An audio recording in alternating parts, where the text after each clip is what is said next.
오늘 하나님께서 우리에게 주시는 말씀은 요한복음 7장 37절에서 44절까지의 말씀입니다.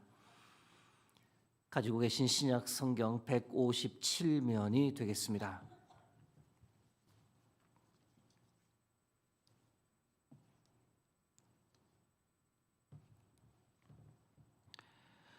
허락하신 말씀 요한복음 교독하도록 하겠습니다. 명절 끝날 곧 큰 날에 예수께서 서서 외쳐 이르시되 누구든지 목마르거든 내게로 와서 마시라. 나를 믿는 자는 성경의 이름과 같이 그 배에서 생수의 강이 흘러나오리라 하시니 이는 그를 믿는 자들이 받을 성령을 가리켜 말씀하신 것이라. 예수께서 아직 영광을 받지 않으셨으므로 성령이 아직 그들에게 계시지 아니하시더라. 이 말씀을 들은 무리 중에서 어떤 사람은 이 사람이 참으로 그 선지자라 하며 어떤 사람은 그리스도라 하며 어떤 이들은 그리스도가 어찌 갈릴리에서 나오겠느냐. 성경에 이르기를 그리스도는 다윗의 씨로 또 다윗이 살던 마을 베들레헴에서 나오리라 하지 아니하였느냐 하며 예수로 말미암아 무리 중에서 쟁론이 되니 그 중에서 그를 잡고자 하는 자들도 있으나 손을 대는 자가 없었더라. 아멘. 오늘은 누구든지 목마르거든이란 지하에 여러분과 말씀을 나누겠습니다. 시작을 명절이란 단어로 시작하는 것을 보실 수 있는데 여기서 말하는 명절은 초막절을 가리킵니다. 레위기 23장 34절에서 36절 말씀입니다. 여호와께서 모세에게 말씀하여 이르시되 이스라엘 자손에게 말하여 이르라. 일곱째 달 15째 날은 초막절이니 여호와를 위하여 이레 동안 지킬 것이라. 첫날에는 성회로 모일지니 너희는 아무 노동도 하지 말지며 이레 동안에 너희는 여호와께 화제를 드릴 것이요 여덟째 날에는 너희는 성회로 모여서 여호와께 화제를 드릴지니 이는 거룩한 대회라. 너희는 어떤 노동도 하지 말지니라. 초막절은 우리나라 추석과 동일하다라고 생각하셔도 됩니다. 몇 가지 의미를 지니는 절기인데 첫 번째는 과거에 대한 감사를 표현하는 절기입니다. 오래전 그 이스라엘 선조들이 애굽을 탈출했고 광야에서 40년을 지냈는데 그때 선조들이 광야에서 초막에서 지내며 광야 생활을 잘 견딜 수 있도록 하나님께서 인도해 주시고 보호해 주셨기 때문에 그것을 기억하고 감사하는 절기입니다. 둘째는 현재에 대한 감사를 표현하는 절기입니다. 초막절 때가 이스라엘 1년 중 가장 풍요로운 시기입니다. 창고에는 타작한 보리와 밀이 있고 또 방금 수확을 마친 포도, 석류, 무화과, 이 신선한 과일을 맛볼 수 있는 시기입니다. 추수를 허락하신 하나님께 감사를 표현하는 이 절기가 바로 초막절입니다. 다음으로 미래에 대한 간구를 표현하는 절기이기도 합니다. 미래에 내려주실 비를 간구하는 의미가 이 초막절에 표현되어 있습니다. 성경에는 기록되어 있지 않지만 예수님 당시에 이 초막절 때는 특별한 의식이 거행되었습니다. 성전에서 초막절마다 특별한 의식이 거행되었는데 어떤 의식이었냐? 이 제단에 물을 붓는 의식이었습니다. 탈무드 기록에 의하면 초막절을 지키는 8일 동안 매일 아침에 물 붓기 의식을 행했습니다. 아침에 지명된 제사장이 큰 금잔을 가지고 실로암 못으로 내려가 물을 담아 왔습니다. 들고 온 물을 성전에 있는 제단 주변을 돌며 제단 위에 부었습니다. 이것이 바로 초막절에 행해졌던 물 붓기 의식이었는데요. 물붓기 의식이 행해지는 동안 다른 제사장과 레위인은 그 곁에서 나팔을 불거나 악기를 연주하며 하나님을 함께 찬양했습니다. 그러면서 대표적으로 소리쳤던 말씀이 무엇이냐? 이사야 12장 3절 말씀입니다. 그러므로 너희가 기쁨으로 구원의 우물들에서 물을 기르리로다. 또한 예루살렘에 올라왔던 많은 순례객들 역시 이 물붓기 의식에 동참하여 종려나무 가지를 흔들며 크게 외쳤습니다. 호산나 호산나 주여 우리를 구원하소서 주여 우리를 구원하소서. 물붓기 의식의 의미는 무엇이었을까? 초막절 절기의 의미와 유사합니다. 두 가지가 있는데 하나는 과거를 생각하며 감사하는 겁니다. 과거 하나님께서 광야 생활하는 조상들에게 물을 공급해 주신 것처럼 우리에게도 필요한 물을 공급해 주셔서 감사하다라는 의미고, 동시에 미래를 생각하며 풍족한 비를 내려달라는 기우제의 의미에서 이 물붓기 의식이 행해졌습니다. 새해에도 많은 비를 내려달라는 간구가 포함되었던 의식입니다. 이스라엘은 물이 늘 부족한 국가입니다. 제대로 된 강이 없기 때문에 우기 때 내리는 비를 의지해서 살아가는 국가입니다. 4월 중순에서 10월 중순까지 비가 거의 내리지 않습니다. 6개월 동안 거의 비 한 방울을 보기가 힘든데 이때가 바로 건기입니다. 이후 10월 중순부터 이듬해 4월까지 6개월간의 기간에 비가 내립니다. 이때는 우기인데 이때조차도 비가 많이 내리면 좋으련만 한 달 내리는 비를 다 합쳐도 100mm 이상 오는 경우는 드뭅니다. 물이 정말 귀한 나라입니다. 이런 상황에서 초막절에 기우제를 드렸던 겁니다. 초막절이 끝날 때쯤이 바로 10월 중순입니다.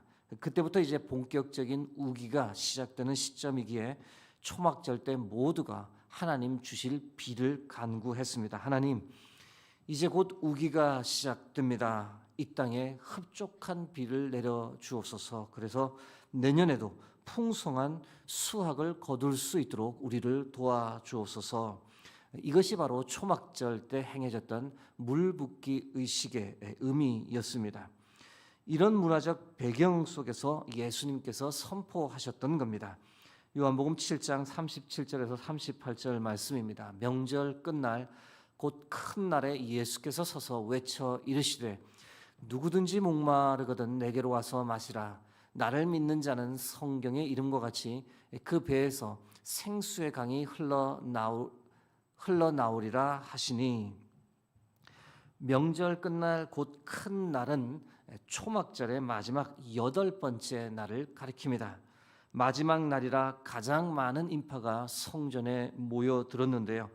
그날도 사람들은 종려나무 가지를 흔들며 소리쳤습니다. 호산나 호산나 주여 우리를 구원하소서 우리를 구원하소서.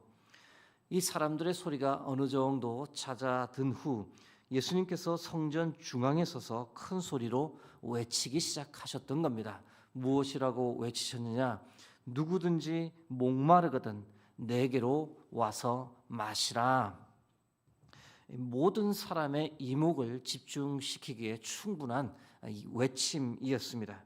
제단에서 물붓기 의식을 통해 새해에도 비의 축복 내려주시기를 모든 사람들이 하나님께 간구한 바로 그 직후 예수님은 물을 주제로 자신이 누구신지에 관한 선포를 하셨던 겁니다. 누구든지 목마르거든 내게로 와서 마시라. 너희는 지금 비를 갈망하는 기우제를 통해 물을 갈망하고 있다. 그러나 내가 너희에게 선포하노니 물이 필요한 사람들, 목마른 사람들, 갈증을 느끼는 사람들은 다 내게로 오라. 내가 너희의 갈증을 해결해 주겠다. 예수님께서 지금 물의 근원임을 표방하고 계십니다. 이어서 예수님께서 외치셨습니다. 나를 믿는 자는 성경의 이름과 같이 그 배에서 생수의 강이 흘러나오리라. 자신을 믿으라고 예수님은 사람들 앞에서 외쳤습니다. 마치 예수님께서 다음과 같이 말씀하십니다. 내가 바로 너희가 기다리던 그 선지자다. 내가 너희가 기다리던 그리스도다. 나를 믿으라. 아버지께서 나를 보내셨음을 믿으라. 내가 구원자로 이 땅에 왔으며 나와 아버지는 하나임을 믿으라. 그러면 너희가 물과 결코 비교할 수 없는 성령을 받을 것이며 그러면 너희가 다시는 목마르지 않을 것이다. 예수님의 이 외침 후 성전에 있던 사람은 혼돈에 빠졌습니다. 그리고 그들 사이에 예수님이 누구신지에 관한 논쟁이 벌어졌습니다. 요한복음 7장 40절에서 41절 말씀과 43절, 44절 말씀입니다.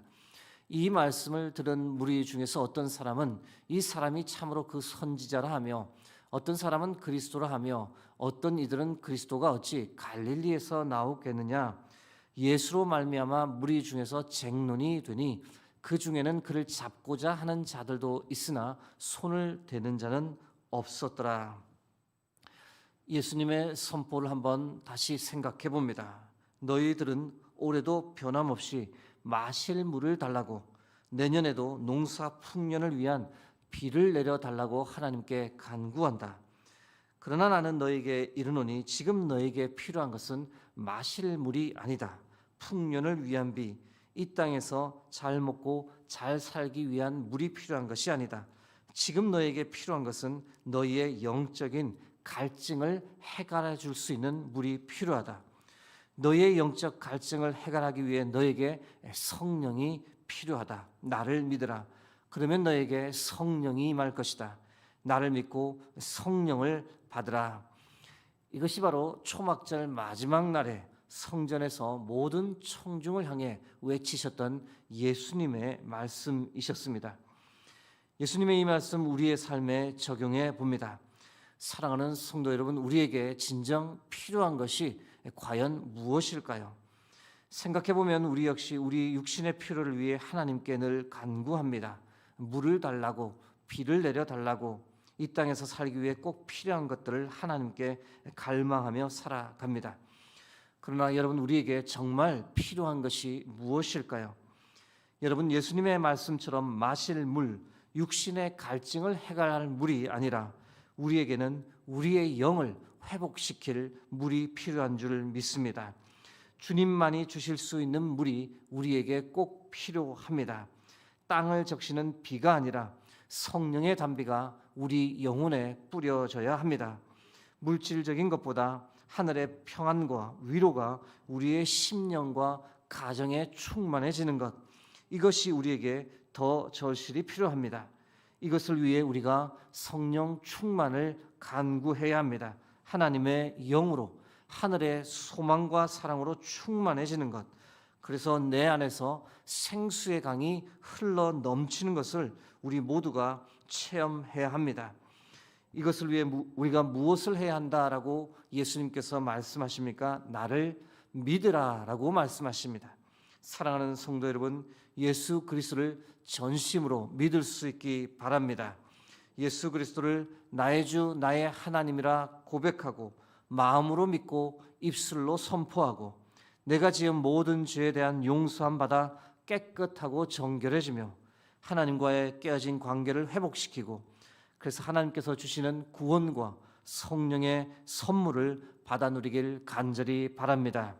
그러면 그때 생수의 강이 내 안에서 흘러 넘치고 하늘의 평안과 기쁨, 소망이 내 마음을 가득 채울 줄 믿습니다.